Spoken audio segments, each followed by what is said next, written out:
ഇവിടെയും ഏത് 2 ശ്ലോകങ്ങളാണോ ഉപദേശത്തിൽ നിന്ന് 5-ാമത്തെ സ്കന്ധത്തിൽ 5-ാമത്തെ അധ്യായത്തിൽ ആദ്യത്തെ 2 ശ്ലോകങ്ങൾ അദ്ദേഹം ഇങ്ങനെ എടുത്തിട്ടു. അത്രമാത്രം ആ ഭാഗം മാത്രം എടുത്തുകൊണ്ട് സ്വതസിദ്ധമായിരിക്കുന്ന തൻ്റെ ശൈലിയിൽ എഴുത്തച്ഛൻ പറഞ്ഞത് കേട്ടിട്ട് മൂലത്തിലേക്ക് കടക്കാം. എഴുത്തച്ഛൻ വളരെ ദുഃഖിതനായിരുന്നു. കാരണം എന്താ? അദ്ദേഹം വാസ്തവത്തിൽ ഗന്ധർവനായിരുന്നു എന്നൊക്കെ പറഞ്ഞാൽ പോലും ഒരു ശൂദ്രസ്ത്രീയിൽ ജനിച്ചത് കൊണ്ട്, ചക്കാല നായസ്ത്രീയിൽ ജനിച്ചത് കൊണ്ട്, അച്ഛൻ നമ്പൂരിയാണെങ്കിലും അംഗീകാരം കിട്ടാതെ അങ്ങനെ എല്ലാ തരത്തിലും പ്രൗഢമായിട്ടുള്ള മലയാള ഭാഷയ്ക്ക് ജന്മം നൽകിയ നമ്മുടെ ഭാഷയുടെ പിതാവ്, അദ്ദേഹം പാടിത്തന്ന മലയാളം അല്ലെങ്കിൽ സ്വതന്ത്ര ഭാഷാഗാനം എന്ന് പറയുന്ന ഭാഗവതം പലയിടത്തും ഭാഗവതം മൂലത്തെ കടത്തി പല രീതിയിൽ പ്രയോഗിച്ചിട്ടുള്ളതും ചിന്താ വിഷയങ്ങളാണ്. അപ്പോൾ അദ്ദേഹത്തിൻ്റെ പ്രതിമ സ്ഥാപിക്കാൻ ശ്രമിച്ചിട്ട് പോലും കേരളീയരായ നാം വളരെയേറെ അക്ഷരാഭ്യാസം കൊണ്ടും വിദ്യ കൊണ്ടും ദൈവത്തിൻ്റെ നാട് എന്നുള്ള പേര് കൊണ്ടും പ്രശസ്തി കൊണ്ടുമെല്ലാം തന്നെ കേമന്മാരായിട്ടുള്ള നമ്മൾ പോലും മഴയും കൊണ്ട് വളരെയേറെ കാലം കിടന്ന ആ പ്രതിമയെ ഇപ്പോഴാണ് പ്രതിഷ്ഠിക്കാൻ തോന്നിയതും. പ്രൗഢമായിരിക്കുന്ന മലയാള ഭാഷയ്ക്ക് ഇത്തരത്തിൽ പ്രൗഢി നൽകിയ അദ്ദേഹത്തെയും സ്മരിക്കുന്നു. പുല്ലയിൽ ഏതൊരു പുരുഷോത്തമൻ നമ്പൂതിരി എന്ന് പറയുന്ന ശ്രേഷ്ഠമതിയാണോ ഭാഗവതം ഇവിടെ ശുഷ്കിച്ച കാലാവസ്ഥയിൽ, ആരുമില്ലാതിരുന്നൊരവസ്ഥയിൽ തുടങ്ങിയത് 7 വർഷക്കാലം അത് കൊണ്ടുനടന്ന് ഇത്തരത്തിലൊരു മാറ്റം വന്ന അന്തരീക്ഷത്തിന് ജന്മം നൽകിയതും അദ്ദേഹത്തെയും സ്മരിക്കുന്നു.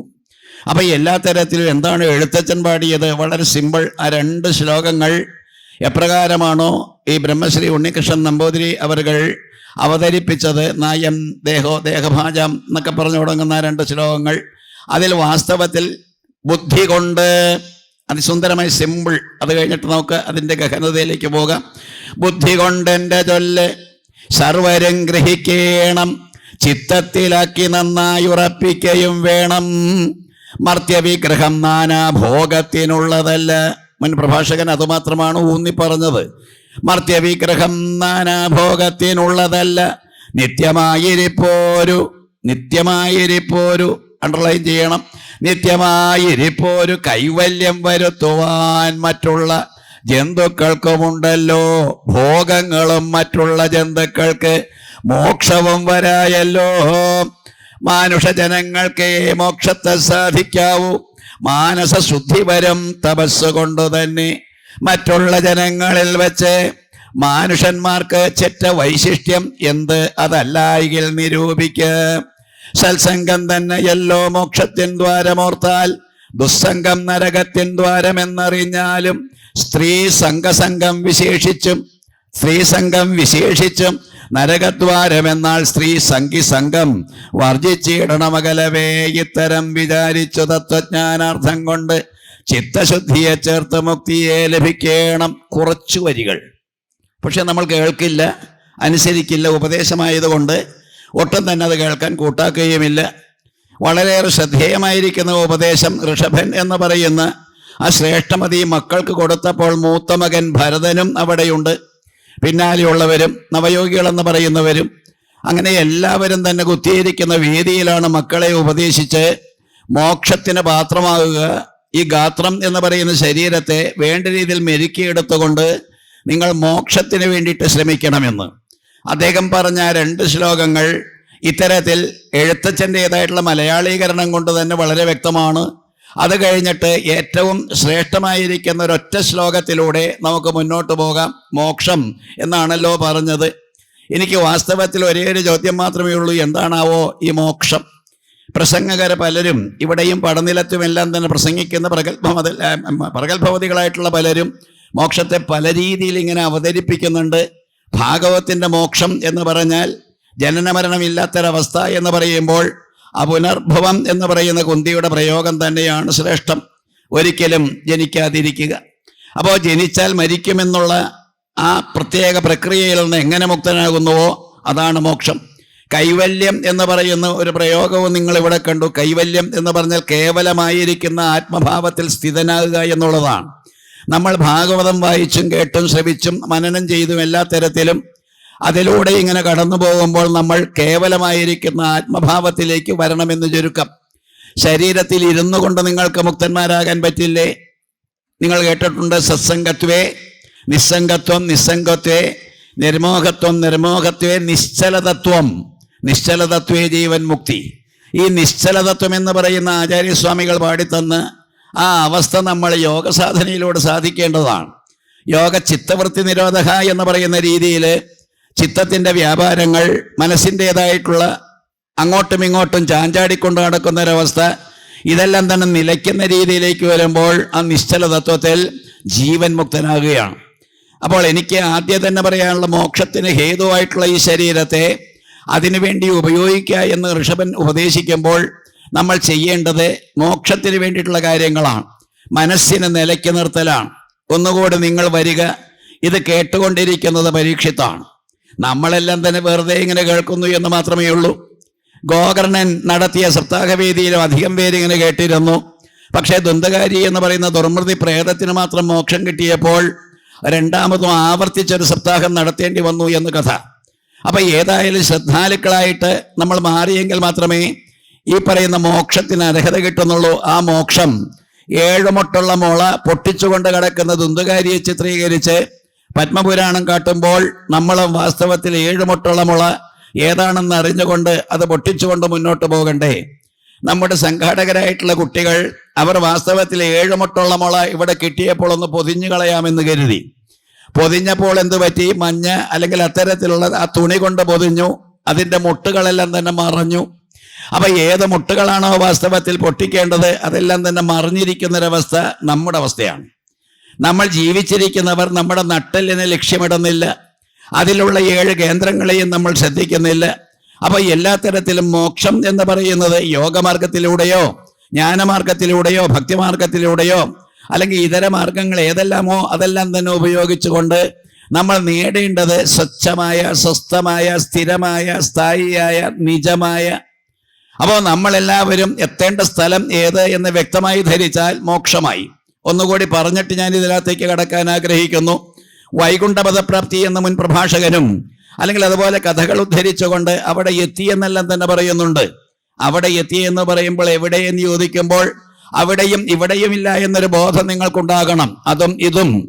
അപ്പൊ അതും ഇതും എന്ന് പറയുന്നത് വാസ്തവികത അല്ലെങ്കിൽ സത്യമായ സംഗതിയല്ല. അതും ഇതും, അവിടെ ഇവിടെ, അങ്ങനെ അവിടെ ഇവിടെ അത് ഇത് എന്ന് പറയുന്നതെല്ലാം തന്നെ ആപേക്ഷികമായിട്ടുള്ള സംഗതികളാണ്. അതെല്ലാം തന്നെ അനർത്ഥങ്ങളാണ്, അർത്ഥശൂന്യങ്ങളാണ്.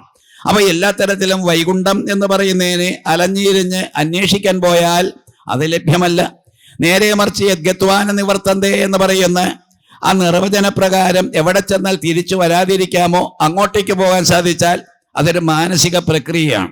എനിക്ക് ആദ്യം സൂചിപ്പിക്കാനുള്ളത്, മാനസികമായിട്ട് വളർന്നും ഉണർന്നും ഉയർന്നും ആചാര്യന്മാർ പോലും തമ്മിത്തല്ലെന്ന് കാണുമ്പോൾ, ആചാര്യന്മാർ പോലും വിനയമില്ലാതെ എന്തെന്നില്ലാത്ത രീതിയിൽ പെരുമാറുന്ന കാണുമ്പോൾ അവർക്ക് അവരുടേതായിട്ടുള്ള ഹൊങ്കും അഹന്തയും മമയും മമതയും ഇതെല്ലാം തന്നെ വരുന്ന കാണുമ്പോൾ ഭാഗവതം കൊണ്ടു കടന്നിട്ട് എന്ത് പ്രയോജനം എന്ന് തോന്നാറുണ്ട്.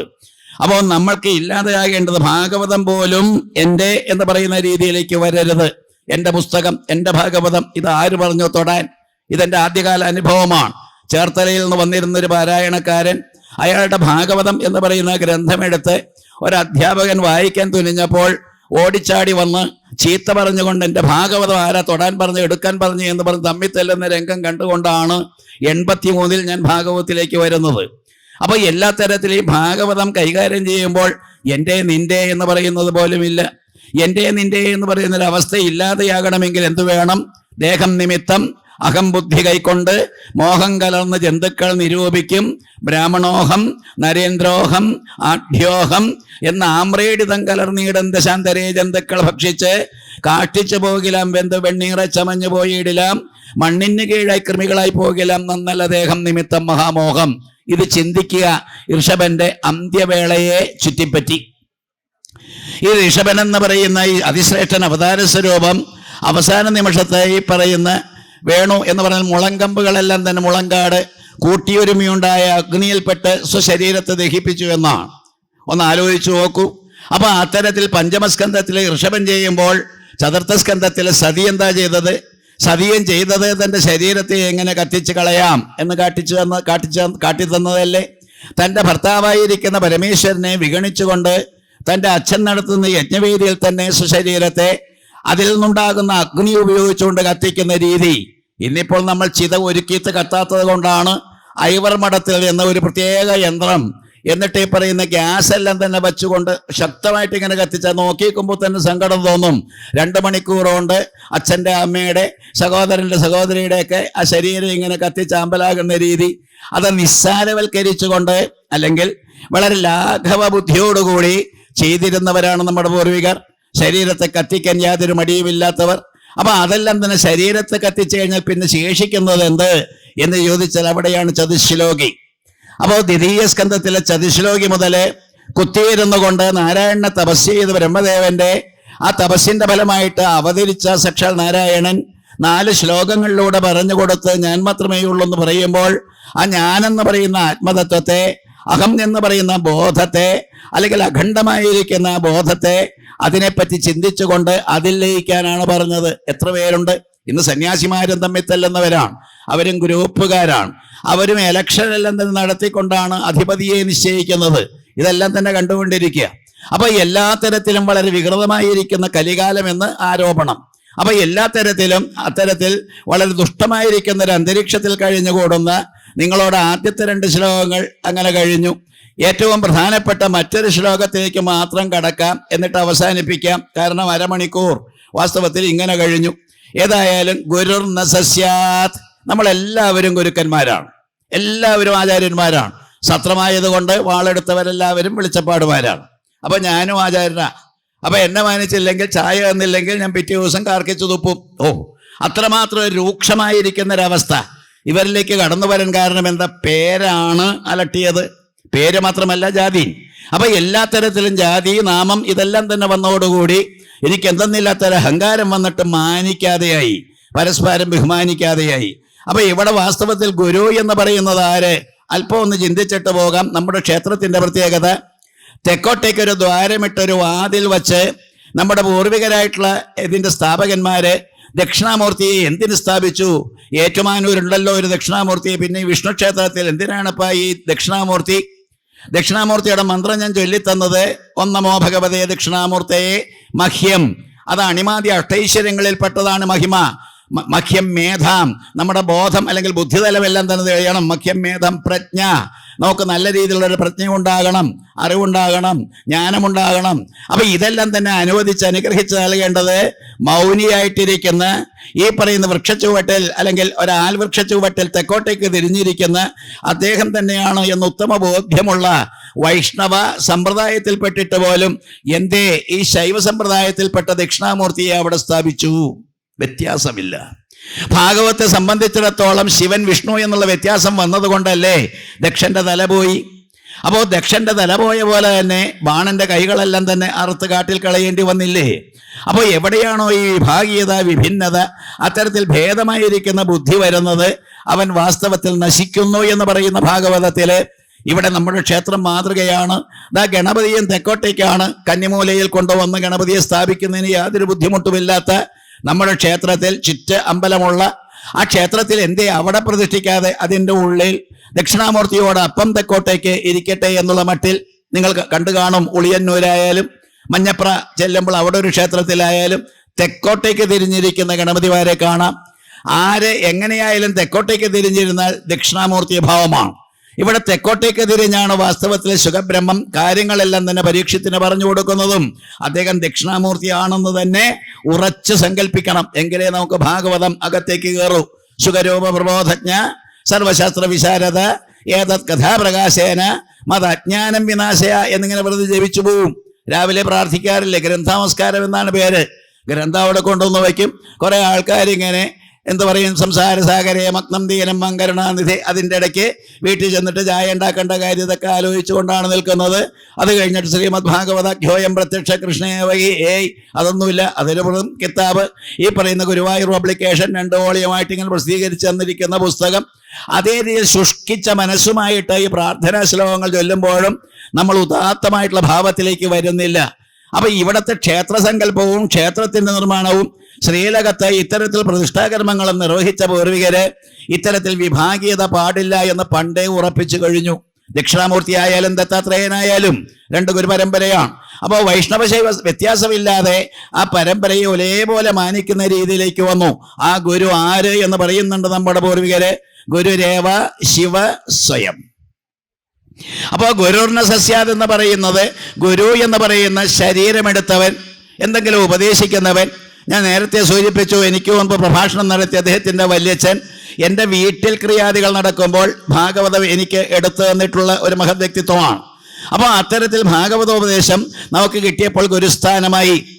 ഇവിടെ തന്ത്രിമാർ വരുമ്പോൾ തന്ത്രിമാരെ ആചരിക്കാൻ നിങ്ങൾ തയ്യാറുണ്ടോ?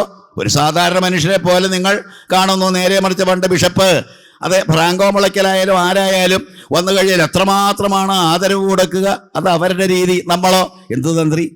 അപ്പൊ ആചാര്യന്മാരെ ഇങ്ങനെ തുച്ഛീകരിച്ച് പുച്ഛം എല്ലാം തന്നെ വച്ചുപുലർത്തിക്കൊണ്ട് പെരുമാറുന്ന ഒരു സമ്പ്രദായം. നമ്മളെല്ലാവരും അഹങ്കാരികളാണ്. ഈ അഹങ്കാരം എന്ന് പോകുന്നുവോ അന്നേ നമ്മൾ നന്നാവൂ. നാരായണീയത്തിൽ നിങ്ങൾ കൂടുതൽ കൂടുതൽ മേൽപ്പത്തൂരിനോട് ആസക്തി കാണിക്കുമ്പോൾ നിങ്ങളിലും കടന്നു വരുന്നത് മേൽപ്പത്തൂരിൻ്റെ വിഭക്തി, പൂന്താനത്തിൻ്റെ ഭക്തിയില്ല. ആർക്കെങ്കിലും ദേഷ്യം തോന്നുന്നുണ്ടോ എന്നോട്? ഞാൻ ഒരു പ്രാവശ്യം കൂടി പറയും. അപ്പം എല്ലാ തരത്തിലും ഈ പറയുന്ന അഹങ്കാരം വരാൻ കാരണം എന്താ? ഈ അഹങ്കാരപ്രമത്തമായിട്ടുള്ള ശരീരത്തിൻ്റെ പ്രൗഢി, അല്ല എൻ്റെ കുടുംബത്തിൻ്റെ മഹിമ, ആ കുലീനത്വം, ഇതെല്ലാം തന്നെ പറഞ്ഞുകൊണ്ടാണ്. അപ്പോൾ ഗുരു എന്ന് പറയുന്ന ഒരു സ്ഥാനം അലങ്കരിക്കുന്നത് ഗുരുരേവ ശിവ സ്വയം. അപ്പോൾ ശിവനെന്ന് പറയുമ്പോൾ അഗ്നിസ്വരൂപനാണ്, നഗ്നനാണ്. അപ്പോൾ നഗ്നനായിരിക്കുന്ന അഗ്നിസ്വരൂപനായിരിക്കുന്ന ഈ ഗുരു ജ്ഞാനസ്വരൂപനായതുകൊണ്ട് അദ്ദേഹം തന്നെ ഇറങ്ങി വന്നിരിക്കുകയാണ്. പ്രത്യേകിച്ച് സുഖബ്രഹ്മത്തിൻ്റെ അവതാരം വായിക്കുമ്പോൾ ചുറ്റുപാടും പെണ്ണുങ്ങളാ. ഇന്നത്തെ ആചാര്യന്മാരുടെ ചുറ്റും പെണ്ണുങ്ങളാ. ദേഷ്യം കല്ലൂൽ ചെറിയോ ഇല്ല. അപ്പൊ ഏതായാലും ഇങ്ങനെ കുറെ പെണ്ണുങ്ങളെ ഇങ്ങനെ ചുറ്റിപ്പറ്റി രാസക്രീഡ നടത്തുന്ന രീതിയിൽ അതൊന്നുമല്ല അതിൻ്റെ ധ്വനി. ഇളാവൃതം എന്ന് പറയുന്ന ഒരു സ്ഥലത്ത് ഏതൊരു ശങ്കരനാണോ ആ ഇളയാലാവൃതമായിരിക്കുന്ന പ്രകൃതിയാൽ ചുറ്റപ്പെട്ട ഒരു സ്ഥലത്ത് അധിവസിക്കുന്ന ശങ്കരൻ തന്നെ പ്രത്യക്ഷപ്പെട്ടു എന്നാണ്. ഇവിടെ ഭാഗവതത്തിന് പ്രസക്തി വരാൻ കാരണം അതാണ്. ഇവിടെ ശങ്കരന്റെ സാന്നിധ്യം. ഏതൊരു ശങ്കരനാണോ ദക്ഷിണാമൂർത്തിയായിട്ട് ദക്ഷ യാഗത്തിൽ തന്നെ, ദക്ഷയാഗത്തിലും ശങ്കരനെ നിങ്ങൾ കാണുന്നില്ലേ? വീരഭദ്രം വന്നു, തല കൊയ്തു. ഭദ്രകാളി വന്നു, അതും ഇതുമെല്ലാം തന്നെ കാട്ടി. ദക്ഷന്റെ യജ്ഞവേദിയെല്ലാം തന്നെ കലുഷിതമായി, അലങ്കോലമായി. പക്ഷെ അവിടെ സ്വസ്ഥരായിട്ടിരിക്കുകയാണ് ഒരാള്. തെക്കോട്ടേക്ക് തിരിഞ്ഞ ആലിന്റെ ചോട്ടിലിരിക്കുന്ന ദക്ഷിണാമൂർത്തി. ആ ദക്ഷിണാമൂർത്തി ഇവിടെ മൗനത്തോടുകൂടി വ്യാഖ്യാനിക്കാൻ തക്ക ശേഷിയുള്ള, ശിഷ്യന്മാരെ മുഴുവൻ മുൻപിൽ പിടിച്ചിരുത്തിക്കൊണ്ട് കാര്യങ്ങൾ ഗ്രഹിപ്പിക്കാൻ തക്ക ശേഷിയുള്ളവൻ ഗുരു. അരുണാചലത്തിലിരുന്ന് ഏതായാലും ഈ പറയുന്ന മഹർഷി, രമണ മഹർഷി, മൗനം. ഈ മൗനം ദീക്ഷിച്ചുകൊണ്ട് ശിഷ്യന്മാരെയെല്ലാം തന്നെ പ്രബുദ്ധരാക്കാൻ കഴിഞ്ഞാൽ അത് ഗുരു. ഈ ഞാൻ ചപ്പടാച്ചി പറയുന്ന പോലെ ഈ പറഞ്ഞു കൂട്ട് കുറെ വാക്കുകളെല്ലാം തന്നെ ഉച്ചത്തിൽ ഇങ്ങനെ ഘോഷിച്ചുകൊണ്ട് നടക്കുന്നവരാരും തന്നെ ഗുരുക്കന്മാരല്ല. പറയുന്നവൻ അറിയുന്നില്ല, അറിയുന്നവൻ പറയുന്നില്ല. അപ്പോൾ എല്ലാ തരത്തിലും ചിന്തിക്കേണ്ട ഒരു വിഷയം, ഗുരു എന്ന് പറഞ്ഞാൽ അശ്രേഷ്ഠത. ഗുരുവിന്റെ ഭാവം എങ്ങനെയായിരിക്കണമെന്ന് മനസ്സിൽ വെച്ചുകൊണ്ട് ആ ഗുരു ചെയ്യേണ്ട ജോലി ഇവിടെ ഋഷഭൻ മക്കളോട് പറയുകയാണ്.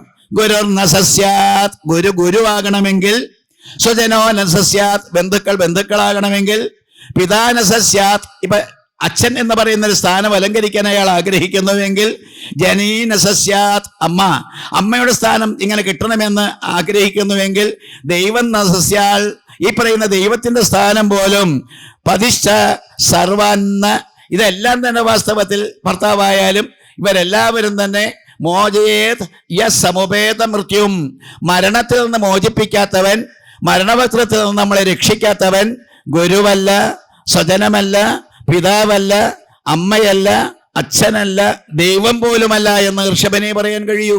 നമ്മൾ ദൈവത്തെ ഇത്രമാത്രം ശക്തമായിട്ട് പറയാൻ നമ്മൾ കൊണ്ട് സാധിക്കുമോ? ദൈവം പോലും വാസ്തവത്തിൽ ദൈവം എന്ന് പറയുന്ന പദവിക്ക്, പദത്തിന് അർഹനല്ല. അയാൾ മോക്ഷദ്വാരം കാണിച്ചു തന്നില്ല എന്ന്. ഇവിടമാണ് വാസ്തവത്തിൽ ഉപദേശസാരത്തില് ഈ ഋഷഭന്റെ ഉപദേശത്തിൽ മോക്ഷത്തിന്റെ ദ്വാരം കണ്ടുപിടിക്കുക. നമ്മുടെ തൊട്ടടുത്ത് ചേലാമറ്റം ഉള്ളത് കൊണ്ട് കിലോ കണക്കിന് വെള്ളിപ്രതിമകൾ വരുന്നുണ്ട്. ചാക്ക് കണക്കിന് എള്ളെല്ലാം തന്നെ ഹോമിക്കുന്നുണ്ട്. ഗതി കെട്ടിയെന്ന് ചോദിച്ചാൽ അതിലൂടെ ഇങ്ങനെ പോകുമ്പോഴാണ് ഈ പ്രേതങ്ങളെല്ലാം തന്നെ വന്ന് എന്നോട് പറയാറുണ്ട്, ഞങ്ങൾ ഇതുവരെ പോയിട്ടില്ല എന്ന്. ഞാനിങ്ങനെ ബസ്സിന് പോകുമ്പോൾ ചില പ്രേതങ്ങൾ ചെവിട്ടിലൊന്നും എനിക്ക് പോകാൻ പറ്റിയിട്ടില്ല. അവർ കുറേ എള്ളൊക്കെ ഹോമിക്കുന്നുണ്ട്, എനിക്ക് പോകാൻ ഇപ്പം മനസ്സില്ല. അപ്പോൾ അതേ രീതിയിലുള്ള പ്രേതങ്ങളെയെല്ലാം തന്നെ ആവാഹിച്ചു എന്ന് അഭിമാനിച്ചുകൊണ്ട്, ഭാഗവതം കേൾപ്പിച്ചു എന്നും അഭിമാനിച്ചുകൊണ്ട്, കുറേ പ്രതിമകളെല്ലാം തന്നെ ചേലാമറ്റം പുഴയിൽ കൊണ്ടുപോയി ഒഴുക്കി കുറേ തിലഹവനാദികൾ നടത്തുമ്പോൾ അതൊന്നും ഭാഗവത ഭാഷയിലെ മോക്ഷം അല്ലേ അല്ല? ഉറപ്പിക്കുക. നല്ല യുക്തിസഹമായിട്ട് ഭാഗവതം എന്ന് പറയുന്ന ഒടുവിലത്തെ പുരാണമായിട്ട് നമ്മൾ അംഗീകരിക്കുന്ന ആദരിക്കുന്ന ഈ കിതാബ്, അതിലൂടെ വരുന്ന ആ മോക്ഷത്തിന്റെ ദ്വാരം എന്ന് പറഞ്ഞാൽ എന്തിനാണ് ഈ ദുന്ദുകാരിയുടെ കഥ മാഹാത്മ്യത്തിൽ ഇങ്ങനെ പ്രൊജക്റ്റ് ചെയ്ത് കാണിച്ചത്? അയാളെ 7 മുട്ടുള്ള മുള അവിടെ എങ്ങനെ ഒരെണ്ണം ഇങ്ങനെ പ്രത്യക്ഷമായത് എന്തിന്? അതിൻ്റെ ചുവട്ടിൽ ഒരു കീചകം അല്ലെങ്കിൽ വണ്ട തുളച്ച തുള എന്തിനുണ്ടായി? അതിൻ്റെ ഉള്ളിലേക്ക് എന്തിനാ പിടച്ചു കയറിയത്? ഓരോ ദിവസവും ഒരു മുട്ട് പൊട്ടിച്ച് എന്തിനാ? അവസാനം 7ാമത്തെ മുട്ടും പൊട്ടിച്ച് എന്തിനാ പോയത്? അപ്പൊ മോക്ഷം കാണിച്ചു തന്നില്ലേ? മോക്ഷത്തിന്റെ രീതി. അപ്പൊ എന്തായിരിക്കണം മോക്ഷം എന്നുള്ള രീതി കാണിച്ചു തന്നു നമ്മളിപ്പോൾ ശില്പിയെ കണ്ട് കല്ലുകൊണ്ട് ആധാരശില, അത് കഴിഞ്ഞ് നിധികൊമ്പം, പിന്നെ നാളം, ഇങ്ങനെ കുറേ സംഗതികളെല്ലാം തന്നെ സൃഷ്ടിച്ചുകൊണ്ട് മണ്ണിൽ കുഴിച്ചിട്ട് ശവശരീരം നമ്മൾ മണ്ണിൽ കുഴിച്ചിടുന്ന പോലെ നിങ്ങളും വാസ്തവത്തിൽ മണ്ണിൽ നിങ്ങളുടെ ശരീരത്തെ കുഴിച്ചിടുന്ന അതേ ലാഘവ ബുദ്ധിയോടുകൂടി തന്ത്രിമാരും മാന്ത്രികന്മാരും എല്ലാവരും തന്നെ കല്ലുകൊണ്ട് ഈ പറയുന്ന ഉപാധികൾ ഉണ്ടാക്കി അത്തരത്തിൽ ഈ പറയുന്ന ഷഡ്ചക്രങ്ങളെല്ലാമാണെന്ന് സങ്കല്പിച്ചുകൊണ്ട് ചെയ്യുന്ന പ്രവൃത്തി അരുതേ എന്ന് പറഞ്ഞ് പഠിപ്പിക്കുന്നതാണ് ഈ പത്മപുരാണത്തിലെ മാഹാത്മ്യം. അപ്പൊ ഏതൊരു മാഹാത്മ്യത്തിലൂടെയാണ് ദുന്ദുകാരി എന്ന് പറയുന്ന ദുർമൃതി പ്രേതം ഇത്തരത്തിൽ ഉയർന്ന ലക്ഷ്യത്തിലേക്ക് എത്തിയത്? അതാണ് മോക്ഷത്തിന്റെ ഗതി. അപ്പൊ എന്തു വേണം? താഴത്തെ തട്ടിൽ ജനിച്ചുപോയി, താഴത്ത് ജനിച്ചുപോയ നമ്മൾ തലയിലേക്ക് കയറണം. ഒരിക്കലും അധപ്പതിക്കാനിട വരരുത്. കിടക്കുന്ന എവിടെയാണെന്ന് വ്യക്തമായിട്ടുള്ളൊരു ബോധം വേണം. നമ്മൾ എവിടെയാണ് കിടക്കുന്നതെന്ന് വ്യക്തമായിട്ട് ധരിപ്പിക്കുന്നത് മലയാള ഭാഷയുടെ പിതാവെന്ന് പറയുന്ന എഴുത്തച്ഛൻ്റെ മലയാള ഭാഗവതത്തിൽ 2ാം സ്കന്ധത്തിൽ ഒരിടത്ത് പറയുന്നു, ചതുർദള പത്മം. ഒന്ന് പറയാമോ? ചതുർദള പത്മം എവിടെയാണ്? ഈ 4 ദളമുള്ള പത്മം. 4 ദളമുള്ള പത്മം ഹൃദയത്തിലല്ല. ഹൃദയപത്മത്തിന് 12 ദളം എന്ന് പറയാം, അഷ്ടദളം എന്നും പറയും. എന്തോ ആകട്ടെ, ഏതായാലും താഴത്തേക്ക് ചെല്ലുമ്പോൾ ജനനേന്ദ്രിയത്തിനും ഗുദത്തിനും ഇടയ്ക്കാണ് 4 എതളുള്ള പത്മം. ഈ 4 എതളുള്ള പത്മത്തിൽ ചെന്ന് കിടക്കുകയാണ് ജീവൻ, കൂടെ സഹായിയായിട്ട് അമ്മ. ഈ അമ്മ എന്ന് പറയുന്ന ജഗന്മാതാവ് ജഗത്പിതാവുമായിട്ട് വിയോഗം അല്ലെങ്കിൽ വിയോജിച്ചുകൊണ്ട് അകന്നു നിന്നുകൊണ്ട് എന്നെയും പുതപ്പിച്ചുകൊണ്ട് കിടക്കുന്ന ഏറ്റവും താഴത്താണ്. അവിടെ നിന്ന് താഴത്തേക്ക് പോകാതിരിക്കാൻ നോക്കുക. ഇതാണ് ഞാൻ വരാഹാവതാരത്തിൽ സൂചിപ്പിച്ചത്. വരാഹ അവതരിച്ചത് അവിടെ നിന്ന് താഴത്തേക്ക് പോയ ഭൂമി തത്വത്തെ, മൂലാധാരത്തിൽ നിന്ന് അധപ്പതിച്ചു പോയ ജീവനെ താഴത്തേക്ക് അതലസുതല വിതലാദികളിലൂടെ കടന്ന് പാതാളത്തിലേക്ക് പോകാൻ കൊതിക്കുന്ന ആശ്വരികമായിട്ടുള്ള പ്രവണതയെ അതിനെ മാറ്റിക്കൊണ്ടിങ്ങനെ ഉയർത്തിയെന്ന് തന്നെ ചിന്തിക്കണം. അല്ലാതെ വരാഹാവതാരം എന്ന് പറഞ്ഞാൽ പന്നിയുടെ മോന്തയുള്ള ഒരു വിഗ്രഹം പ്രതിഷ്ഠിച്ചു വെച്ചുകൊണ്ട് ഭൂമിയെ ഉരുട്ടി പെരട്ടി അങ്ങനെ മോന്തയിൽ ഇങ്ങനെ വെച്ചുകൊണ്ട് ആ ഭ്രമണവീതിയിൽ കൊണ്ടുവന്ന് സ്ഥാപിച്ചു എന്നുള്ള കഥ, അതങ്ങനെ തന്നെ വിശ്വസിച്ചുകൊണ്ട് പോയാൽ നമ്മൾ ഹിന്ദുക്കളാകുകയില്ല. നമുക്ക് കിട്ടിയിരിക്കുന്ന ശരീരമാണ് ഈ ഗോളം എന്ന് കണ്ട് 3ൽ 2 വെള്ളമാണ്, 3 ഇളന്ന വാസ്തവത്തിൽ കരയുമാണ്. അത്തരത്തിലുള്ള ശരീരമാകുന്ന ഈ ഭൂമിയെ അതിൽ തന്നെ ഈ പറയുന്ന മൂലാധാരം എന്ന് പറയുന്ന 4 ഇതളായിരിക്കുന്ന പത്മം, അത് പ്രത്യേകിച്ചു എന്നെ വഹിക്കുന്ന സങ്കേതം, അതാണ് ഈ പറയുന്ന ഭൂമി തത്വം എന്ന് പറഞ്ഞുകൊണ്ട് വരാഹാവതാരത്തെ മനസ്സിലാക്കിയാൽ ഉദ്ധരിക്കുന്ന ജഗതോദ്ധാരകനായിരിക്കുന്ന ഭഗവാനെ നമുക്ക് പിടുത്തം കിട്ടും. എവിടെ നിന്നാണ് നിങ്ങൾ ജപിച്ചു തുടങ്ങേണ്ടത്? ഇപ്പോൾ ജപം എന്ന് പറഞ്ഞാൽ മാല പിടിച്ചിങ്ങനെ ജപിക്കുക, ഉറങ്ങുക. അല്ലെങ്കിൽ ജപിക്കുക എന്ന് പറഞ്ഞാൽ കുറേ നേരം ജപിക്കുക, പിന്നെ വർത്തമാനം പറയുക. അപ്പൊ എല്ലാ തരത്തിലും ചിലരാണെങ്കിൽ സഞ്ചിയിൽ ഈ മാലയെ വിട്ടുകൊണ്ട് ജപിക്കുന്ന കാണാം. സഞ്ചിക്കാണോ പുണ്യം കിട്ടുക, ഇവർക്കാണോ എന്നറിയില്ല. അപ്പൊ എല്ലാ തരത്തിലും ഇങ്ങനെ മാല പിടിച്ച് ജപിക്കുമ്പോഴും മാലയിലേക്ക് ശ്രദ്ധ പോകാതെ, പ്രത്യേകിച്ചും വ്യഗ്രജിത്തോ ഹതോ ജപ എന്ന മാഹാത്മ്യം, വ്യഗ്രജിത്തോ ഹതോ ജപ. അപ്പൊ എല്ലാ തരത്തിലും വ്യഗ്രജിത്തനാകാതെ ഏകാഗ്രതയോടുകൂടി എണ്ണം പിടിക്കാതെ, എണ്ണം വേണ്ട യാതൊന്നും വേണ്ട, ജപിക്കുന്നതിൽ മാത്രം ശ്രദ്ധ വച്ച് പുലർത്തിക്കൊണ്ട് ഭഗവാന്റെ രൂപാദികളെല്ലാം തന്നെ ധ്യാനിച്ച് മനനം ചെയ്തുകൊണ്ട് ആ മന്ത്രത്തിന്റെ അർത്ഥവും അതിന്റെ വ്യാപ്തിയുമെല്ലാം തന്നെ മനസ്സിലാക്കി കൊണ്ടുപോയാൽ ജപം ഏറ്റവും ശക്തമായി. അങ്ങനെ വേണം താഴത്തു നിന്ന് തുടങ്ങാൻ. നിങ്ങളും ജപിക്കേണ്ട എവിടെ നിന്ന്? ഈ പറയുന്ന ശ്രീകോവിലിൻ്റെ അകത്ത് പ്രതിഷ്ഠിച്ചിരിക്കുന്ന വിഗ്രഹത്തേക്ക് ഉറ്റുനോക്കിക്കൊണ്ട് ഉള്ളിലേക്കൊന്ന് കടത്തണം. ആ ഉള്ളിലേക്ക് കടത്തിയിട്ട് നിങ്ങൾ ചെന്ന് കിടക്കുന്ന മൂലാധാരത്തെ ലക്ഷ്യമിട്ടുകൊണ്ട് അവിടെ നിന്ന് നിങ്ങൾ കയറണം. എന്താണ് പറഞ്ഞു കൊടുത്തത് ധ്രുവന്? ചതുർത്ഥ സ്കന്ധത്തിൽ തന്നെ ധ്രുവന് പറഞ്ഞു കൊടുത്ത മന്ത്രം ഓം നമോ ഭഗവതേ വാസുദേവായ. പ്രജാപതി ഋഷി തൊടാൻ തയ്യാറുണ്ടോ? തല തെറിച്ചുവോ വൃകാസുരൻ്റെ കൂട്ട്? പ്രജാപതി ഋഷി, ഗായത്രി ഛന്ദ, വാസുദേവ പരമാത്മാദേവത. അപ്പൊ വാസുദേവനെ ഹൃദയത്തിൽ വെച്ചു. അപ്പൊ ഏതൊരു വാസുദേവനാണോ തൃക്കയ്യിൽ തേവരെ അദ്ദേഹത്തെ ഹൃദയത്തെ പ്രതിഷ്ഠിച്ചുകൊണ്ട് ഇങ്ങനെ ധ്യാനിച്ച് ചെല്ലുമ്പോൾ ഞാനിതെല്ലാം തന്നെ ചെയ്യുന്നുണ്ട്, എൻ്റെ സ്ഥിതി എന്താ? ഞാനിപ്പോൾ ചെന്ന് കിടക്കുന്ന എവിടെയാണ്? ഏറ്റവും താഴത്ത് മൂലാധാരം എന്ന് പറയുന്ന ഒരു സ്ഥലത്ത് ഞാൻ ജനിച്ച കാലം മുതൽ ഇങ്ങനെ കിടക്കുകയാണ്. എന്നെ പുതപ്പിച്ചുകൊണ്ട് അമ്മ മഹാമായയും അവിടെ തന്നെ കഴിഞ്ഞുകൂടുന്നുണ്ട്. ഗണപതിയും വന്നു കൂടിയിട്ടുണ്ട്. ഏതായാലും ആ സങ്കേതത്തിൽ നിന്ന് പതുക്കെ പതുക്കെ കയറുന്ന ചിത്രമാണ് ധുന്തുകാരി കാണിച്ചു തന്നത്. അപ്പൊ മോക്ഷത്തിന്റെ ദ്വാരം താഴത്താണോ തലയിലാണോ? ഈ ചോദ്യത്തിന് വേണ്ടിയിട്ടാണ് ഇത്ര ചുറ്റിപ്പറ്റി ഞാൻ വന്നത്. തലയിലാണോ താഴത്താണോ? ഏതായാലും തലയിലായിരിക്കണം. കാരണം ആ ദ്വാരം, ബ്രഹ്മരന്ധ്രം എന്ന് പറയുന്ന ദ്വാരം ഉള്ളത് തലയിലാണ്. ആ തലയ്ക്ക് ആ ദ്വാരമുള്ളത് കൊണ്ട് നമുക്ക് ദ്വാരക എന്ന് പറയാം. ആ ദ്വാരകയിൽ ഭഗവാൻ അധിവസിക്കുന്നു എന്ന് നമുക്ക് ചിന്തിക്കാം. കാരണം എന്താ? ദ്വാരക അതാണ്, 7ാമത്തെ തട്ടാണ്. കുചേല ബ്രാഹ്മണൻ ചെന്നത് അവിടെയാണ്. അവിടെ ചെന്നപ്പോഴാണ് ആശ്ലേഷബദ്ധരായത്. അവിടെ കൊണ്ട് നിർവൃതി എന്ന് പറയുന്ന കൈവല്യത്തിന്റെ മുക്തിപദം അലങ്കരിച്ചുകൊണ്ട് അദ്ദേഹം തിരിച്ചു പോന്നു. അപ്പൊ എല്ലാ തരത്തിലുള്ള ആരോഹണ പ്രക്രിയയിൽ തലയിലേക്ക് കയറുക. തലയാണ് മുക്തിയുടെ ദ്വാരം. അവിടെയുള്ള മുക്തിദ്വാരം ഒന്നുകൂടി ശ്രദ്ധിക്കൂ. മലയാളീകരിക്കുന്നുണ്ട് സുബ്രഹ്മണ്യൻ തിരുമുമ്പ്. ഭവത്തിൽ നിന്നും, ഭവം ഭവിച്ചത് സംസാരം, ഭവത്തിൽ നിന്നും കരയേറുവാൻ തുണച്ചിടാത്തൊരാൾ. നമ്മളെല്ലാവരും ഭവത്തിൽപ്പെട്ട് ഉഴലുകയാണ്. ഇനിയും ജനിക്കാൻ കച്ചകെട്ടി ഇറങ്ങിയിരിക്കുന്നവരാണ്. കിട്ടിയതൊന്നും പോരാഞ്ഞിട്ട് ഇന്നും ഒരു വക്കാലത്തിൽ ഒപ്പിട്ടു. കാരണം ഇനി 2-3 ഒരു 10 കൊല്ലക്കാലം വക്കാലത്തിൽ ഒപ്പിട്ട ഒരു 10 കൊല്ലക്കാല കേസുണ്ടാവും. അപ്പൊ 10 കൊല്ലക്കാലം ഞാൻ ഏറ്റു പോലും. എന്തേറ്റു? നിന്നെ കൊന്ന് കൊല വിളിക്കാനുള്ള കാര്യങ്ങളൊക്കെ ഏറ്റു. ഞാനും വാസ്തവത്തിൽ 10 കൊല്ലം ജീവിച്ചിരുന്നു കൊണ്ടുള്ള ദുരിതങ്ങളൊക്കെ ചെയ്യാൻ ഏറ്റു എന്ന്. രക്ഷപ്പെടാനല്ല നോക്കുന്നത്. ഭവത്തിൽ നിന്നും കരയേറുവാൻ തുണച്ചിടാത്തൊരാൾ, അതിന് സഹായിക്കാത്ത ഒരാൾ. ഭവത്തിൽ നിന്നും കരയേറുവാൻ തുണച്ചിടാത്തൊരാൾ ദേശികനല്ല. ദേശികൻ ഗുരു.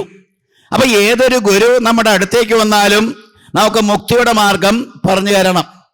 ഇവിടെ നാരദൻ പറഞ്ഞു കൊടുത്ത മന്ത്രം ചതുർത്ഥ സ്കന്ധത്തിൽ 8ാമത്തെ അധ്യായത്തിൽ നമ്മൾ കാണുന്നത് ഓം നമോ ഭഗവതേ വാസുദേവായ.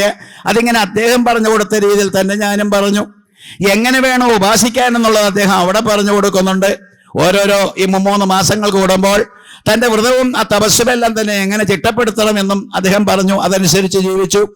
ഒടുവിലല്ലേ വാസ്തവത്തിൽ അകത്തുകൂടി കൊള്ളുന്ന ഈശ്വര സ്വരൂപത്തെ പുറത്തു കാണാൻ കഴിഞ്ഞതും പുറത്തു കണ്ട ഭഗവാൻ അനുഗ്രഹിക്കുന്നതും. വളരെയേറെ വർഷക്കാലം, 36,000 സംവത്സരക്കാലം ഈ ലോകത്തെ ഭരിക്കാനുള്ള അനുമതി അല്ലെങ്കിൽ അതിനുള്ള എല്ലാത്തരം അനുഗ്രഹം കൊടുക്കുന്നതും ഈ പറയുന്ന ഓം നമോ ഭഗവതേ വാസുദേവായ. മറ്റൊരു മന്ത്രമേ വേണ്ട. ഭാഗവതം എന്ന് പറയുന്ന പുണ്യപുരാണ കൃതി അത് സ്വീകരിച്ചിട്ടുള്ളവർ അനവരതം ജപിക്കേണ്ടത്. നിങ്ങൾ വെറുതെ സർവത്ര ഗോവിന്ദ നാമസങ്കീർത്തനം എവിടെയാണ്?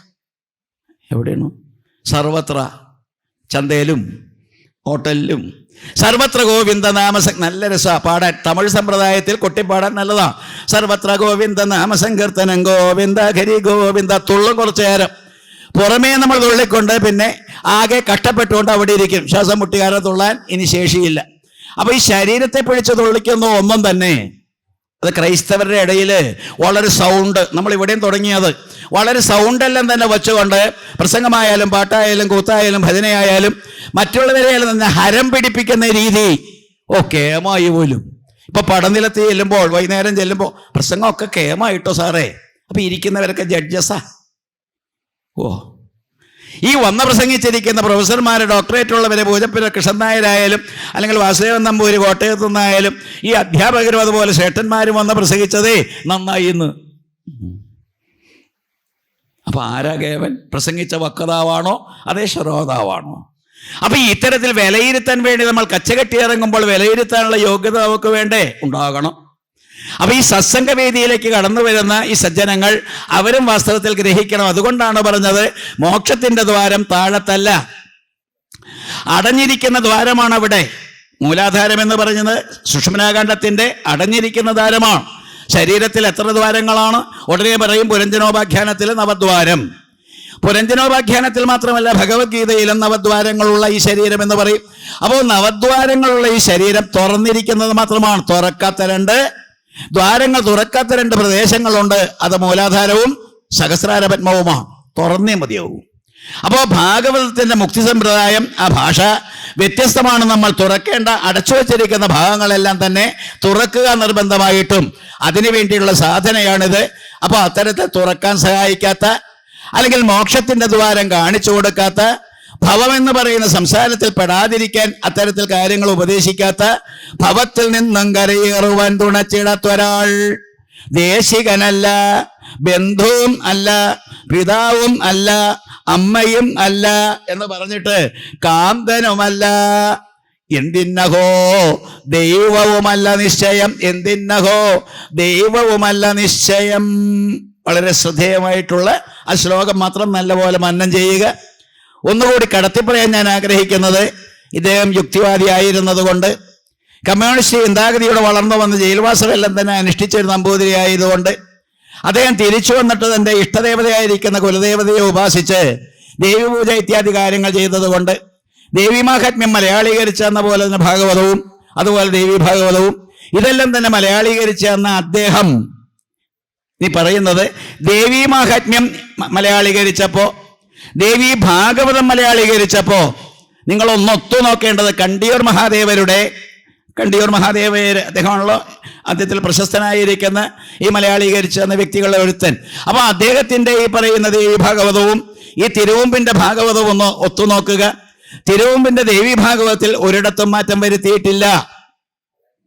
അദ്ദേഹത്തിന്റെ ദേവീ ഭാഗവതം എടുത്താൽ ഗായത്രി പുരസ്ചരണം, അല്ലെങ്കിൽ ഗായത്രിയുടെ മഹാത്മ്യം, അല്ലെങ്കിൽ ഗായത്രിയെ പുരസ്കരിച്ചുകൊണ്ടുള്ള അധ്യായങ്ങൾ അതൊക്കെ വെട്ടിച്ചൊരുക്കി ഒടിയിലേക്ക് വരുമ്പോൾ ഒന്നുമില്ല.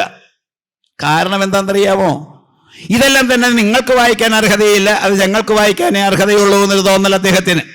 ഒരു കാലഘട്ടത്തിന്റെ പ്രത്യേക ജന്മങ്ങൾ എന്ന് പറയുന്ന ഈ കൂട്ടര് വാസ്തവത്തിൽ എപ്രകാരമാണ് സനാതനധർമ്മത്തെ ദുഷിപ്പിച്ചത്, അതിൽ നിന്നെല്ലാം തന്നെ മാറ്റം വരുത്തിക്കൊണ്ട് മാവൽശ്ശേരിയെ പോലുള്ളവര് തിരിച്ചു വന്നപ്പോൾ അവർ ഈ നാവ് കുഴയാതെ നാമം ജപിക്കുവാൻ സാധിക്കണം എന്നൊക്കെ പാടിയ അവരിൽ ഇങ്ങനെ ഉറഞ്ഞുകൂടിയ, അകത്ത് ഇങ്ങനെ കടന്നുകൂടിയ ആ വിപ്ലവം എന്ന് പറയുന്ന തീവ്രമായിരിക്കുന്ന സാധനയുടെ സൗഭാഗ്യമെല്ലാം തന്നെ അറിയാനുള്ള ത്വര അതവരെ കൊണ്ട് അങ്ങനെ ജയിച്ചു. ഞാനിതെല്ലാം തന്നെ പറയാൻ കാരണം എന്താ, നിങ്ങളെല്ലാവരും ആരുമായിക്കൊള്ളട്ടെ, ശോഭജനോ അല്ലെങ്കിൽ അവനിവരനോ അല്ലെങ്കിൽ ഈ പറയുന്ന ഈ സന്യാസിയോ അല്ലെങ്കിൽ ശ്രേഷ്ഠമതിയായിരിക്കുന്ന ബ്രാഹ്മണനോ ആരുമാകട്ടെ, നിങ്ങളിൽ കടന്നുകൂടിയിരിക്കുന്ന ജീവൻ ആചാര്യസ്വാമികളുടെ ഭാഷയനുസരിച്ച് ജീവോ ബ്രഹ്മൈവനാപര, ഈ ശരീരത്തിൽ കടന്നുകൂടിയിരിക്കുന്ന ജീവൻ ബ്രഹ്മം തന്നെയാണെന്നുള്ള ബോധം ഉണ്ടാക്കിയിട്ട് അതിനെ താഴത്ത് കിടക്കാൻ അനുവദിക്കാതെ തലയിലേക്ക് കയറ്റുക. നിങ്ങൾ ഏതായാലും അത് ചെയ്യുമെന്നുള്ള പ്രതീക്ഷയോടുകൂടി ഒന്ന് ദാശാക്ഷരം ജപിക്കുക. ഒറ്റ മനുഷ്യൻ ദാശാക്ഷരം ജപിക്കുന്ന ഭാഗവത സപ്താഹവേദിയിലും കേൾക്കുന്നില്ല, സത്രവേദിയിലായാലും സർവത്ര ഗോവിന്ദനാമ സങ്കീർത്തനം. ചെണ്ടയും കൂടി വേണം, അപ്പോൾ ഒന്നും കൂടി തുള്ളാവും ചെണ്ട. ഇപ്പൊ ചെണ്ടയൊക്കെയുള്ള കോലാഹലങ്ങൾ. ഓം നമോ ഭഗവതേ വാസുദേവായ. ഇത് പാവം ഈ പറയുന്ന നാരദര് ശൂദ്രസ്ത്രീയിൽ ജനിച്ച ദാസീപുത്രനായിട്ട് ജനിച്ച അയാൾക്ക് ചാതുർമാസം അനുഷ്ഠിക്കുന്ന ഋഷിവര്യന്മാർ പറഞ്ഞു കൊടുത്തത് ഓം നമോ ഭഗവതേ തുഭ്യം വാസുദേവായ ധീമഹി പ്രദ്യുമ്നായ അനിരുദ്ധായ നമസ്സംഘർഷണായ ച. 4 കൂട്ടം കാര്യങ്ങൾ ഉൾപ്പെടുത്തിക്കൊണ്ട് ചതുർവ്യൂഹ സിദ്ധാന്തം വൈഷ്ണവരുടേത്. അതനുസരിച്ച് പൂർണ്ണത കൈവരിക്കുന്ന ആ 4 സാക്ഷാൽ വാസുദേവനും, വാസുദേവന്റെ സഹോദരനായിരിക്കുന്ന സംഘർഷണൻ എന്ന് പറയുന്ന ബലരാമനും, ആ വാസുദേവന്റെ സന്തതിയായിരിക്കുന്ന പ്രദ്യുമ്നനും, പ്രദ്യുമ്ന സന്തതിയായിരിക്കുന്ന അനിരുദ്ധനും, ഇവരെ 4 പേരെയും കൂടി ചേർത്തുകൊണ്ടാണ് ഭാഗവതത്തിൽ ഉടനീളം ഇവരുടെ പേരുകൾ കാണാം. ഇല്ലേ, പലയിടത്തും കാണുന്നില്ലേ? ഉപദേശിച്ചു കൊടുത്ത മന്ത്രം എന്താ? ഓം നമോ ഭഗവതേ തുഭ്യം വാസുദേവായ ധീമഹി പ്രദ്യുമ്നായ അനിരുദ്ധായ നമ സംഘർഷണായ ച. അതിൽ നിന്ന് ഡിറൈവ് ചെയ്ത് അവിടെയാണ് നാരദന്റെ പ്രസക്തി. ഈ നാരദൻ എന്ന് പറയുന്ന മഹാനുഭാവൻ അദ്ദേഹത്തിന് ലഭിച്ച ഈ ചതുർവ്യൂഹ സിദ്ധാന്തത്തിന്റെ എല്ലാം തന്നെ കാരണമായിരിക്കുന്ന മന്ത്രത്തെ അതിൽ നിന്ന് നല്ല ശക്തമായിരിക്കുന്ന ദാശാക്ഷരി മന്ത്രം മെനഞ്ഞെടുത്തു. ഓം നമോ ഭഗവതേ വാസുദേവായ ജപിക്കണം. അപ്പൊ എല്ലാ തരത്തിലും ജപധ്യാനങ്ങളില്ലാതെ വെറുതെ കേട്ടുപോയി 25ാമത്തെ സപ്താഹം സത്രമായിട്ട് നമ്മൾ ആഘോഷിച്ചു എന്ന് പറഞ്ഞാൽ പോലും നമ്മൾ വാസ്തവത്തിൽ എവിടെയും എത്താത്ത രീതിയിലേക്ക് പോകുന്നു. കാരണം എന്താ? നമ്മൾ മെനക്കെടുന്നില്ല. കൈ നനയാതെ മീൻ പിടിക്കാൻ പറ്റില്ല എന്നുള്ള കാര്യം ഉറപ്പിച്ചുകൊണ്ട് ഈ ഗുരുവാകണമെങ്കിൽ, അതുപോലെ പിതാവാകണമെങ്കിൽ, അമ്മയാകണമെങ്കിൽ, ബന്ധുവാകണമെങ്കിൽ, ഭാര്യയാകണമെങ്കിൽ, ഭർത്താവാകണം, എന്തായാലും ആ ബന്ധമെല്ലാം തന്നെ എന്തിനായിരിക്കണം? ഈ പറയുന്ന മൃത്യുവിന്റെ വക്രത്തിൽ നിന്ന് നമ്മളെ രക്ഷിക്കാൻ, ഭവത്തിൽ നിന്ന്, സംസാരത്തിൽ നിന്ന് നമ്മളെ രക്ഷിക്കാൻ വേണ്ടിയിട്ട് ആയിരിക്കണം ഈ അടുത്തുകൂടൽ. ഇതാണ് ശ്രേഷ്ഠമായിരിക്കുന്ന ഉപദേശം. ആദ്യത്തെ ഉപദേശം വളരെ മലയാളീകരിച്ചപ്പോൾ മനസ്സിലായി, ശരീരം കൊണ്ട് തുച്ഛമായിട്ടുള്ള ഭോഗങ്ങളുടെ പിന്നാലെ പരക്കം പായരുത്. പട്ടിക്കും പശുവിനുമെല്ലാം തന്നെ കിട്ടുന്ന ഭോഗം, അതിനു വേണ്ടിയിട്ടല്ല ഈ ശരീരം സ്വീകരിച്ചിട്ടുള്ളത് എന്ന് വ്യക്തമായി ധരിച്ചുകൊണ്ട് ഇതിനെ യോഗാവസ്ഥയിലേക്ക് കൊണ്ടുവരണമെന്ന്. ഇനി യോഗത്തെപ്പറ്റി 2 വാക്ക്. ഇപ്പൊ എല്ലാവരും തന്നെ എവിടെ പോവുക? വെളുപ്പിന് യോഗ. എന്ത് യോഗ? വെളുപ്പിന് ജിമ്മ്. എൻ്റെ സാരഥിയും പോകുന്ന കാണാം. ജിമ്മിൽ പോയി ഈ പറയുന്ന രീതിയിൽ മാംസപേശികളെല്ലാം തന്നെ ഉരുട്ടി എടുത്ത് ശരീരത്തിന് കൂടുതൽ കഴിവുണ്ടാക്കാൻ വെളുപ്പിനെ വിളക്കുകൊളുത്താൻ പോകുമ്പോൾ വളരെ സ്പീഡിൽ നടക്കുന്നതിൻ്റെ നാട്ടുകാരെ കാണാം. ഡോക്ടർ പറഞ്ഞു പോലും ചാകാതിരിക്കാൻ. അപ്പൊ ഈ ചാവാതിരിക്കാൻ വേണ്ടി ഇങ്ങനെ കയ്യും നീട്ടി ഇങ്ങനെ ഇങ്ങനെ നടക്കുന്ന രീതി, യോഗ എന്ന് പറഞ്ഞ് ക്ലാസ്സിൽ പോകുന്ന രീതി, ഇങ്ങനെ ഓരോന്നോരോന്ന് അവലംബിക്കുമ്പോഴും അറിയേണ്ടതറിയാതെ വാസ്തവത്തിൽ ശരീരത്തിന് എന്തെല്ലാം കൊഴുപ്പും മെഴുക്കും അതുപോലെ തന്നെ എന്തെല്ലാം ഉണ്ടാക്കി കൊടുത്താലും അതിൻ്റെ മെഴുവും കഴിവും ഇതൊന്നും തന്നെ നമ്മളെ അനുഗ്രഹിക്കുന്നില്ല. നേരെ മറിച്ച് ശരീര അന്തർഗതമായിട്ടുള്ള ജീവന്റെ ആ ഗതിയെ നിയന്ത്രിക്കലാണ് നമുക്ക് ആവശ്യം. അതിനു വേണ്ടിയിട്ട് എന്ത് വേണം? പ്രാണായാമം ചെയ്യണം. പ്രാണായാമം ചെയ്യുമ്പോൾ വെറുതെ ശ്വാസം വലിച്ചു കയറ്റി വിടൽ മാത്രമല്ല, ആ പ്രാണായാമധാര അതിൻ്റെതായിട്ടുള്ള ഈ ഒഴുക്ക് അത് നട്ടെല്ലിന്റെ ഉള്ളിലുള്ള സുഷുമ്നാകാണ്ഡത്തിലൂടെ തന്നെ സാധിച്ചെടുക്കണം. ആദ്യം സങ്കല്പത്തിലൂടെ, ആദ്യം വെറും ഭാവനയിലൂടെ, പിന്നാലെ നമ്മൾ അതെല്ലാം തന്നെ സാർത്ഥകമാക്കിക്കൊണ്ട് അതിലൂടെ കടത്തിക്കൊണ്ടുവരണം. ഇന്നിപ്പോ മൂക്ക് പിടിക്കാന്ന എല്ലാവരും പറയുക. എനിക്ക് പരിചയമുള്ള തന്ത്രിമാരൊക്കെ തന്നെ പറയുന്നു മൂക്ക് പിടിച്ചുകൊണ്ടിരിക്കുക. നിങ്ങൾ കണ്ടിട്ടില്ലേ കൊടികയറ്റത്തിനൊന്ന് എന്തിനും മൂക്ക് പിടിക്കുന്നത്? കൊതുക് വരാതിരിക്കാനാ. അപ്പൊ എല്ലാ തരത്തിലും മൂക്ക് പിടിക്കുന്ന ഇടത്തും വലത്തും നാസാദ്വാരങ്ങളെല്ലാം തന്നെ വിടർത്തിക്കൊണ്ട് വായുവിനെ വലിച്ചു കയറ്റുന്നത് എങ്ങോട്ടേക്കാ പോകുന്നത്? നമ്മുടെ ധാരണ ലങ്സിലേക്ക്. ആധുനിക ഈ പറയുന്ന യോഗാചാര്യന്മാര് അങ്ങനെയല്ല, വയറ്റിലേക്ക് പോട്ടെ. അപ്പോൾ ലങ്സ് പോയിട്ട് വയറ് വീർപ്പിക്കുക. രാമദാസിനെ പോലുള്ള സന്യാസി ശ്രേഷ്ഠന്മാരെല്ലാം തന്നെ ആസ്ഥ ടിവിയിലും സംസ്കാർ ടിവിയിലും ഒക്കെ കാട്ടിത്തരുന്ന വയറിട്ടിളക്കൽ. നമ്മളും വയറിട്ടിളക്കാൻ തുടങ്ങി, വയറിളക്കം വന്നു. യാതൊരു നിവൃത്തിയില്ല, മരുന്ന് കൊടുത്താലും ബാധിക്കില്ല. അപ്പൊ എല്ലാ തരത്തിലും ഇത് വിട്ടിട്ട് ഈ പ്രാണായാമധാരയില് നിങ്ങൾ ശ്രദ്ധിക്കേണ്ടത്, ഈ മൂലാധാരം എന്ന് പറയുന്ന നിങ്ങൾ ചെന്ന് കിടക്കുന്ന സ്ഥലത്ത് അവിടെയുള്ള അടച്ചു വച്ചിരിക്കുന്ന ദ്വാരത്തെ തുറക്കാൻ വേണ്ടിയിട്ട് നിങ്ങൾ ശക്തമായിട്ട് ഈ വായുവിനെ കൊണ്ട് പ്രഹരിപ്പിക്കുക. കേട്ടോ? ഇതാണ് അമ്മ ചെയ്തത്, സതി. അപ്പൊ ഈ സതി എന്ന് പറയുന്ന ദാക്ഷായണി അമ്മ ഇവിടെ ഉണ്ടോ? ദാക്ഷായണി അമ്മമാര് ഇല്ല. ഏതായാലും ഈ ദാക്ഷായണി അമ്മ പ്രാണവായുവിനെയെല്ലാം തന്നെ ജയിച്ചിരിക്കുന്നവൾ, ജന്മതന്നെ സിദ്ധയായിരിക്കുന്ന പരാശക്തിയുടെ പ്രാദുർഭാവം. ആ അമ്മ ശരീരാന്തർഗതമായിട്ടുള്ള പ്രാണാപാനന്മാരെയെല്ലാം തന്നെ യോജിപ്പിച്ചുകൊണ്ട് അഗ്നിയെ ജ്വലിപ്പിച്ചു തന്റെ ശരീരത്തിൽ, എന്നിട്ട് കത്തിച്ചു എന്നാണ്. ഇതാണ് നമ്മുടെ പൂർവിക സംസ്കാരം. നമ്മൾ സാധിക്കേണ്ട യോഗ സാധനയിലൂടെ മോക്ഷം എന്ന് പറയുന്ന പദവി അതാണ്. എന്തുകൊണ്ടായി ശിവൻ അനങ്ങാതിരുന്നത്? എന്തുകൊണ്ടാണ് കൈലാസത്തിൽ നിന്ന് നേരെ ഒരു വടവൃക്ഷത്തിന്റെ ചുവട്ടിലേക്ക് വന്നത്? അവിടെ നടന്നത് മുഴുവൻ കണ്ടു. ഭഗവാൻ സ്വസ്ഥനായിട്ട് അവിടെ ഇരുന്നത് എന്തുകൊണ്ട്? തെക്കോട്ടേക്ക് തിരിഞ്ഞിരുന്നുകൊണ്ട് നാരദാദികൾക്ക് ഈ ഉപദേശങ്ങളെല്ലാം തന്നെ ചൊരിഞ്ഞുകൊണ്ട് അദ്ദേഹം ശാന്തചിത്തനായിട്ട്, പ്രത്യേകിച്ചും ഈ കഥ തുടങ്ങുന്ന ചതുർത്ഥ സ്കന്ധത്തിൽ എങ്ങനെ? നിർവൈരം ശാന്ത മാനസം, നിർവൈരം ശാന്തമാനസം. ജഗദ്ഗുരുവായിരിക്കുന്ന ഈ ലോകൈക ഗുരുവായിരിക്കുന്ന ശിവനെ അത്തരത്തിൽ വർണ്ണിച്ചുകൊണ്ടാണ് ചതുർത്ഥ സ്കന്ധത്തിൽ ശിവനെ നമ്മൾ കാണുന്നത്. അപ്പോൾ ഭാര്യ എന്ന് പറയുന്ന സതി അച്ഛനെ കാണാനായിട്ട് പോയി. അവിടെ വാസ്തവത്തിൽ അങ്ങേറ്റം ദോഷകരമായിട്ടുള്ള പ്രതികരണം ഉണ്ടായപ്പോൾ ശരീരത്തെ ത്യജിച്ചു.